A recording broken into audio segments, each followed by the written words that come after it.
मुंबईसारख्या गजबजलेल्या शहरात रोज हजारो लोक आपल्या कामावरती निघतात, पण एका क्षणात कोणाचं आयुष्य संपेल असं कोणालाही वाटलं नाही. अशीच एक घटना जोगेश्वरी भागात घडली आहे.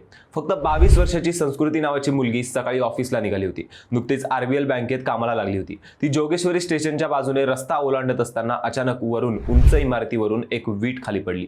ती थेट तिच्या डोक्यावर पडली. क्षणात संस्कृती जमिनीवर कोसळली. आजूबाजूचे लोक धावत आले. तिला लगेच जवळच्या रुग्णालयात दाखल केलं, पण तिथे डॉक्टरांनी तिला मृत घोषित केलं.